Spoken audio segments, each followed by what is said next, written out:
नमस्कार मित्रों। भगवान कृष्ण से अर्जुन ने पूछा कि किस तरह से आखिर क्यों व्यक्ति बुरे कार्य करता है, गलत कार्य करता है, असफल होता है। भगवान कृष्ण ने बताया कि इंद्रियों के वश में, काम के वश में आकर व्यक्ति ऐसे गलत काम करता है, तो काम को किस तरह से वश में किया जाए।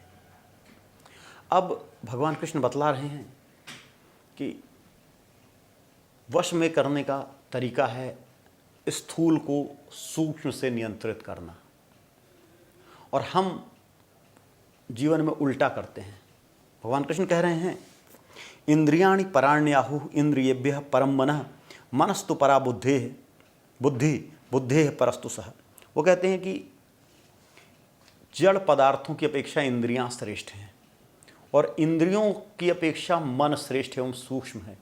मन से भी सूक्ष्म है बुद्धि, और बुद्धि से भी सूक्ष्म है परब्रह्म। और नियंत्रण का यही क्रम होना चाहिए। जड़ पदार्थों को इंद्रियां नियंत्रित करें, इंद्रियों को मन नियंत्रित करे, मन को बुद्धि नियंत्रित करे, और बुद्धि जो है परब्रह्म के चरणों में लगी हुई हो, और परब्रह्म बुद्धि को नियंत्रित करे। यह आदर्श जीवन है। जीवन ऐसा ही होना चाहिए। लेकिन होता क्या है? होता यह है कि जड़ पदार्थ हमारी इंद्रियों को मोह लेते हैं। हमारी इंद्रियां जड़ पदार्थों से नियंत्रित होने लगती हैं। हमें कोई सुंदर वस्तु पसंद आ जाती है, हमें सुंदर स्पर्श अच्छा लगने लगता है, हमें सुंदर गंध अच्छी लगने लगती है। और जो ये रूप, रस, गंध, स्पर्श शब्द, ये 5 भौतिक तत्व हैं, इन पांचों के पीछे हमारी इंद्रियां भागने लगती हैं। और इंद्रियों को खुशी देने के लिए इंद्रियों के पीछे हमारा मन भागने लगता है। और उस मन को खुश रखने के लिए इन भौतिक पदार्थों की प्राप्ति कैसे हो, हमारी बुद्धि भागने लगती है। और इन सब को के पीछे भागने से हम परमात्मा को भूल जाते हैं, या हम परमात्मा से यही मांगने लगते हैं कि भगवान हमें नौकरी दे दे, हमारे बेटे का इलाज करा दे, ये ठीक हो जाए, वो ठीक हो जाए। हम छोटी छोटी इच्छाएं भगवान के सामने रखने लगते हैं। यह पूरा क्रम उल्टा हो जाता है, जिससे हमें जीवन में दुख मिलता है। ईश्वर कहीं बाहर नहीं है, कहीं मंदिरों में, कहीं मूर्ति में, कहीं नहीं है। ईश्वर हमारे अंदर ही है। हमारी आत्मा ही ईश्वर है। अयम आत्मा ब्रह्म, ये उपनिषद कहते हैं। और यह आत्मा ईश्वर का अंश होने से ईश्वर ही है, स्वयं में ईश्वर है। और इसी का अल्टीमेट कंट्रोल समग्र संसार में, समग्र जगत में होना चाहिए, हमारे ऊपर होना चाहिए। हमारी अंतरात्मा हमारी बुद्धि को नियंत्रित करे। हमारी अंतरात्मा बताए बुद्धि से कि किस काम में तुम्हें लगना है, जीवन का उद्देश्य क्या है, तुम्हें किस काम में जाना है। बुद्धि हमारे मन को बताए कि किस काम में तुम्हें खुशी मिलनी चाहिए, किस काम में दुख मिलना चाहिए। और हमारा मन हमारी इंद्रियों को नियंत्रित करे। यही आदर्श जीवन होना चाहिए। यही जीवन जीने का वह तरीका है जब हम कामनाओं के चक्कर में नहीं फंसेंगे। भगवान कृष्ण कह रहे हैं कि एवं बुद्धे परम बुद्ध्वा संस्तभ्य आत्मानमात्मना जहि शत्रुम महाबाहो काम रूपम दुरासदम। अगर आपको काम पर नियंत्रण करना है तो इसी तरह से काम करना पड़ेगा। बुद्धि से मन को कंट्रोल करना पड़ेगा, और मन से इंद्रियों को कंट्रोल करना पड़ेगा, और बुद्धि को परमात्मा की सेवा में लगाना होगा। तभी आप जो है जीवन में सफल हो सकते हो, इंद्रियों पर नियंत्रण ला सकते हो, और जीवन को सही ढंग से कर सकते हो। जीवन में हम, संसार में हम 2 लोगों को देखते हैं। एक तरफ वो लोग हैं जिन्हें हम सफल कहते हैं, अल्टीमेट सक्सेसफुल, जो सर्वोच्च श्रेणी पे हैं। जो धनुर्धर है तो विश्व का सर्वश्रेष्ठ धनुर्धर है, तैराक है तो सर्वश्रेष्ठ तैराक है, धनी व्यक्ति है तो नंबर 1, 2, 3, 4 पे है, राजनेता है तो नंबर 1, 2, 3, 4 पे है। इन सफल व्यक्तियों को अगर आप देखेंगे और इनके चरित्र का विश्लेषण करेंगे तो आप देखेंगे कि इन्होंने जीवन को इंद्रियों के पीछे भागने में नहीं जिया है।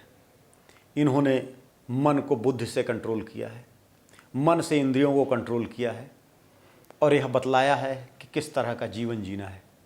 ऐसे ही व्यक्ति जीवन में सफल होते हैं, क्योंकि इंद्रियों के पीछे भागने वाले व्यक्ति पूरा अपना समय भागने में ही नष्ट कर देते हैं। अगर आप बुद्धि से युक्त नहीं हैं और बुद्धि मन पर नियंत्रण नहीं कर रही है, तब आप इधर ही उधर भागते रहोगे। जैसे मृग है, बहुत तेज़ दौड़ता है लेकिन हमेशा इधर उधर उछलता कूदता रहता है, उसकी का कोई लक्ष्य नहीं होता, टारगेट नहीं होता। टारगेट ओरिएंटेड व्यक्ति जो है अपना लक्ष्य अपने सामने रखता है, और अपना लक्ष्य जीवन में सफलता को लक्ष्य रखने वाला व्यक्ति इंद्रियों के चक्कर में नहीं पड़ता, काम के चक्कर में नहीं पड़ता, उनको काम को अपने वश में रखकर अपने जीवन को आगे बढ़ाता है। भगवत गीता जो उपदेश देती है वह उपदेश इतना महत्वपूर्ण, इतना प्रभावी है कि टॉप मोस्ट मैनेजमेंट इंस्टीट्यूट में भगवत गीता पढ़ाई जाती है कि किस तरह से हम अपने जीवन को आगे बढ़ाएं, किस तरह सफल बने। IIM और वर्ल्ड के लेवल में टॉप मोस्ट जो मैनेजमेंट इंस्टीट्यूट है वहाँ ये सिद्धांत पढ़ाए जाते हैं, क्योंकि हमारे जीवन में जिस तरह से हमारा मन बिहेव करता है, जिस तरह से अवचेतन मस्तिष्क हमारा बिहेव करता है, वह सिद्धांत भगवत गीता में लिखे हुए हैं। और हमारे अंदर क्या है कि हम मन और अवचेतन मस्तिष्क के द्वंद्व में फंसे रहते हैं, हम विभिन्न रोगों का शिकार हो जाते हैं, हम अपने आप को ही नहीं समझ पाते। जिस मशीन से हमें काम लेना है, अगर हम उस मशीन को ही नहीं समझेंगे तो हम कैसे ऑपरेट कर पाएंगे उसको। सबसे पहले उस मशीन को समझना है। ये हमारा शरीर वह मशीन है, हमारा मन, हमारी बुद्धि, हमारी आत्मा, हमारी इंद्रियां, ये सब उस मशीन के पार्ट हैं जिनका उपयोग होना है। और इंद्रियां वो अटमोस्ट आउटर पार्ट हैं जो कि नेचर के संपर्क में आती हैं। अगर हमारा मशीन का आउटर मोस्ट पार्ट ही जाम हो गया तो इनर मोस्ट पार्ट चलता भी रहेगा तो कोई फ़र्क नहीं पड़ेगा। और यहाँ तो हालत ये हो जाती है कि outer most part inner most part को कंट्रोल करना चाहिए, आउटर पार्ट को। नदी उल्टी बह गई है कि आउटर पार्ट इनर पार्ट को कंट्रोल कर रहा है, सारा काम उल्टा हो गया। इसी कारण से जो व्यक्ति सफल हैं, टॉप मोस्ट पोजीशंस पे हैं, वो व्यक्ति ही फिर पूरे सिस्टम को चलाते रहते हैं। बाकी सारे व्यक्ति भागते रहते हैं उन्हीं के चलाए हुए सिस्टम पर। अगर हमें जीवन में आगे बढ़ना है, हमें उस लेवल पर पहुंचना है कि हम भारत को विश्वगुरु बनाएं, हम अपनी सभ्यता और संस्कृति को आगे बढ़ाएं, तो हमें इस बात को समझना होगा, हमें इस बात का प्रयत्न करना होगा कि हमारे जीवन में मन हमारी बुद्धि के नियंत्रण में रहे, और हमारी इंद्रियां हमारे मन के नियंत्रण में रहें, और बुद्धि को हमें परमात्मा में लगाना होगा, आत्म साक्षात्कार करना होगा, अपने अंदर जानना होगा, हमें अपने को समझना होगा। तभी हम जीवन में आगे बढ़ पाएंगे, भारत को विश्वगुरु बना पाएंगे, अपनी सभ्यता और संस्कृति को भी आगे बढ़ा पाएंगे। हरि ओम तत्सत।